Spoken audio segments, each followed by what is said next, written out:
Welcome to the Creative Play and Podcast Network. Join us as we share our favorite RPGs, one-shot games, tabletop games, reviews of items, and convention panels, and other exciting things that we run into from time to time. Sit back and enjoy the show.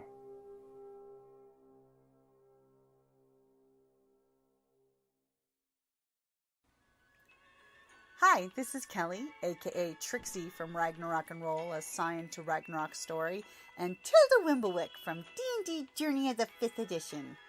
First off, I would just like to say thank you to everyone for listening to our varied adventures, as well as for rating us on iTunes and rpgpodcast.com. If you haven't rated us yet, we would greatly appreciate it if you could. And if you're looking for more ways to support our efforts, we are now on Patreon, a great site where you can help us continue making more podcasts, as well as some special surprises for our patrons. If you can, please look us up at www.patreon.com/cppn. Every little bit helps. And again, thank you for listening. Welcome to Creative Play and Podcast Network. It is International Ladies' Day, March 8th. It's been a day since like 1972, and we're here to tell you gamer girls are the shiznit. Or gamer ladies. Gamer ladies, yeah. Because it is International Women's Day. Gamer girls were unbelievable. And what is your name? My name is Kelly. Hi, Kelly. I'm Jocelyne. And we're both avid gamers. Mm-hmm. You probably heard our voices on the other episodes. We do the Journey of the 5th Edition and the Lady Knights of Adventure. Yeah, I also do Dark Vision games. Although our voices probably sound a little different because we just got back from Wild Wild West Con. Yeah, where we put on our cosplay and go pretty hard for 4 days of costuming and steampunk. We both present panels. My partner and I do a lot of events. But it's that's an understatement. It's awesome to be here with you. To be in a game store that really welcomes women gamers. I never feel unwelcome here, which is not always the case. No, some other stores can, just give you the what I like to call the creep vibe, or they're just not welcoming to ladies. Right? You have to constantly be proving to people that you know what you're doing, that you have real cred. The number of hoops you have to jump through as a lady gamer compared to what gentlemen gamers may have to go through is sometimes really absurd. That's true. That's actually a very good point, because even if you know how to play, you're kind of stigmatized for certain groups. Yeah. But no, we don't really run into that as much. Not here. And our game master's always runs a lot of games just for ladies. He's also very proactive about including women in his games, which is really nice. Yeah, he runs 2 lady, almost all lady groups. Yeah. So that's very nice, and I'm not just biased because he's my husband. He knows how to make us and even new lady gamers, because we have a lot of new lady gamers, people who wanted to learn, but they were always afraid. They were unsure. Yeah, that's what they're afraid of. They're afraid of being ridiculed or unwelcome or that type of thing. And Jim goes out of his way to make sure that that's not the case. Yeah, it is a real challenge as a lady gamer to find a game group in which you're treated just like a gamer, and but with respect too, and that there is a welcome mat laid out for newcomers regardless of gender, so that it's not that experience of coming to a group and going, hey, I'm a woman, I've always wanted a game, never been welcome, and they're like, well, too bad, so sad, we still don't want you. So we never have that problem with this group. Yeah, and new people, it's always hard for a new person wanting to learn a game, but it is an extra element of wariness for a woman because of those things. Absolutely. So, and in general, I think that a number of the the places around Tucson are becoming more Yeah. lady friendly. I mean, our home store is very welcoming. I think stores that are less welcoming are finding that they have less of a place in a more modern gaming setting. Mm-hmm. And I'm sorry, lady gamers like accessories. Oh, I'll admit it, I do. I love dice, lots of colors. yeah. Lots of, so be kind of foolish to disregard more than half the populace, Yeah. In that regard. We definitely want to buy our games. We want to buy our dice bags. We want our minis and everything else. Mm-hmm. And we're going to spend just as many dollars in the game store as a gentleman gamer. But we're not if we don't feel welcome. That's true. Yeah. And, I remember my first gaming store that I ever went into about 20 years ago. And I loved really hardcore strategy games. And I'd been in chess club and I played Go. And so that was my experience coming in. And I walked into this game store. And, I mean, it went completely dead silent. Everyone stopped talking, and every person in the store stared at me. It was like walking through a gauntlet just to get up to the cash register and even ask a question. It's probably really good that I have had more harrowing experiences as a performing artist because I was like, fine, stare at me. I'm still here to buy my dice and figure out this whole tabletop gaming thing. So yeah, and and it's not just guys too that have you ever been to that gaming store where you walk in and there's already one girl there, just one, and she's like token female, but she's giving you more daggers because wait a minute, no, it's my little domain. I don't want another female in my territory. Yeah, I mean, I'm like, what?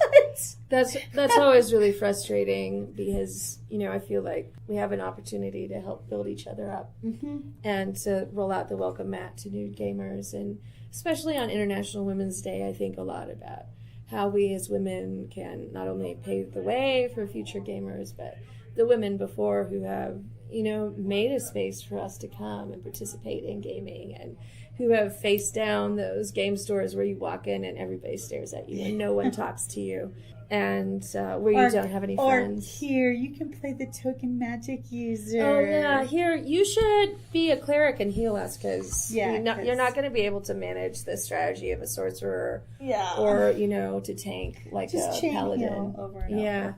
But no, thanks to all those ladies who paved the way for us, and I also like to think in turn that we've paved the way for a lot of the younger ladies. Absolutely. Geek culture has really come into its own. Geek is chic, and we were a part of bringing that to the forefront, which is nice. And thank you to those ladies who helped us. The guys who were at least willing to give us a shot when we were young. Yeah. Which was when these started. Right. When this all was very beginning. Guys that would be willing instead of just automatically shutting us out. So. Yeah. Then those guys were, really great allies. I know I'm really appreciative and grateful to my guy friends who made a space for me at the gaming table and made me feel welcome. They took the time to treat us as a person and teach us. Right. Whereas just like places. Any other newcomer. Exactly. You can't come to a game and immediately know how to play a game to prove that you're worthy of playing the game. Yeah. That's a really terrible conundrum to be in. Yes, exactly.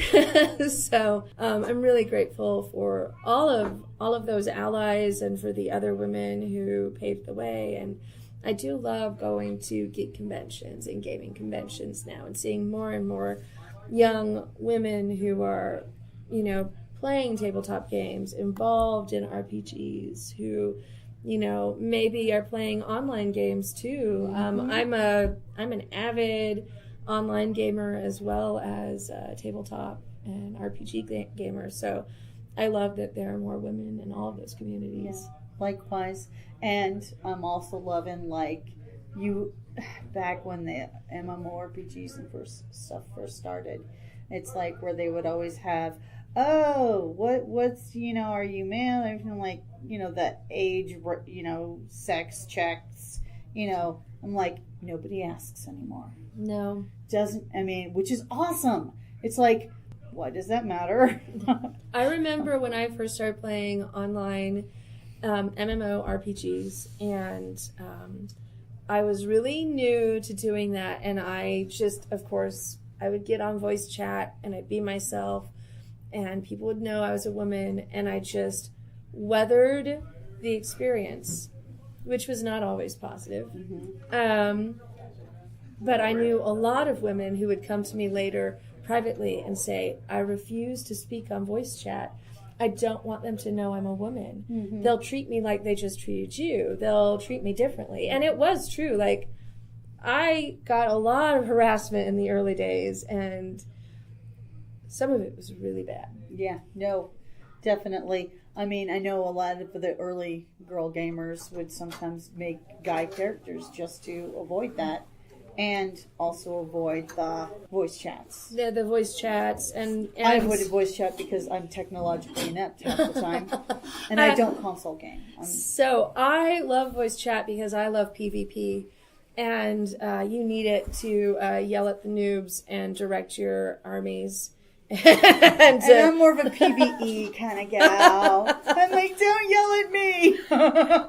So, but it did mean that I got a lot of inappropriate private messages, as well as just like some terrible moments. The whispers, and I was just thinking about this one really horrible time in one game that is still shocking to me that it happened. But those were the early days, and it has improved a lot. So it's not dramatically improved. I don't do the voice unless I'm with actual IRL friends. I don't do those typically. But you never get those inappropriate, so are you really a woman? Yeah. Does it matter? Yeah. That has dropped off by far. Of course, I don't play some of these first-person shooters where some of the age does tend to be a little lower.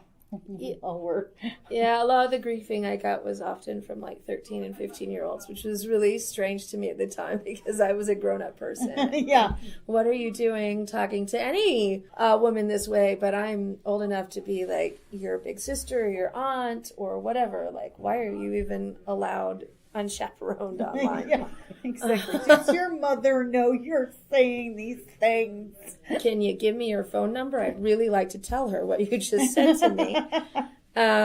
So I am really happy to see those improvements, and also just more visibility of female gamers has been really great. Oh yeah, yeah. King of the Nerds. The first two winners were females. One was a professional gamer. That's awesome. Good on her. I miss that show. I really do. That's so cool. That was a lot of fun. Yeah, so I think one of the nice things about gaming, we've talked a lot about the harassment, which is hard to get away from as a female gamer. It's just a reality of the experience. And I'm super happy it's improved, but I had to weather a lot of nastiness when I was in my 20s. And so, but that said, gaming has provided a lot of really empowering opportunities to go out on the imaginary field and be the leader of armies, or to be a tank, or to prove my mettle with strategy. All of those things. It's a lot more fun than chess, by the way. Oh yeah, no, I was the only girl on the chess team. Yeah, that was not fun. Although I did get to be one of the first all-female chess tournaments. That's awesome. Yeah. I was a pretty mediocre chess player, but I liked the opportunity. As was I.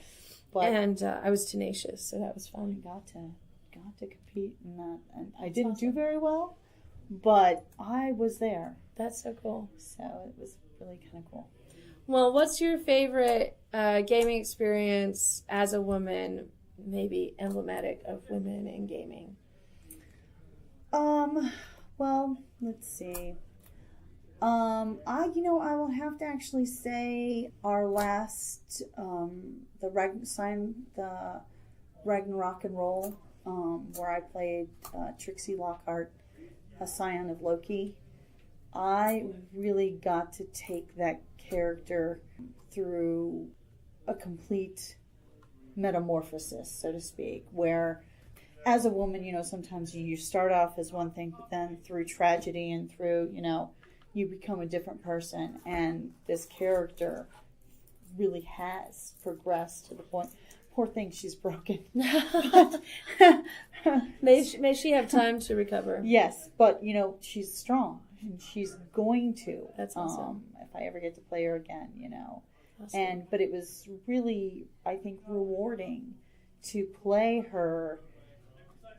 And she uses whatever she wants.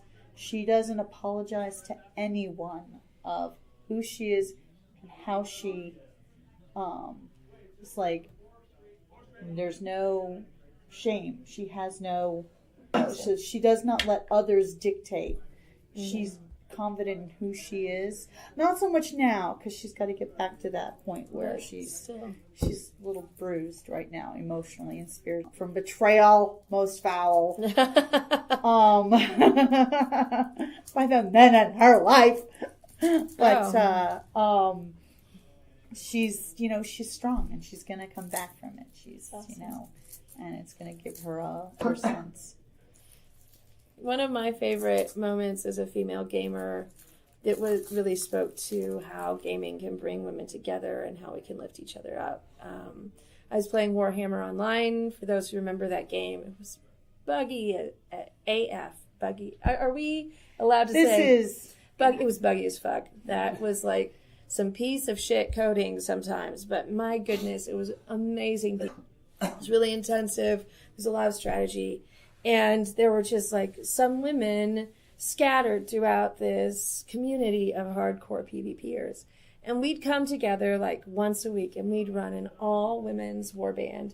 And we would sweep the field. And it was very satisfying to run those. And, we kind of traded off. Some of us loved the strategy of organizing an actual warband. And some of us just wanted to run some small instances and kick some ass. And as we used to say, we wanted to start some people in the face, which is a real PvPer way to be. So that was very satisfying. Yeah, not a PvP for me. Yeah. I tend to freeze. I'm one of those I just stab people in the face. It works really well for me in PvP. There you go. So, I don't know. I mean, it's fun to think about women's place in gaming. It's great to see how we've progressed, and I can't wait to see how it goes in the future. Yeah, exactly. I mean, we're as long as we continue towards equality. Yeah. We're not there yet. No, but there are more and more women gamers, more women designers, and more and more women who are buying the games and teaching their kids to game. So it's pretty awesome. Yep, agree. All right. Yay. Happy International Women's Day. Woohoo! Woo!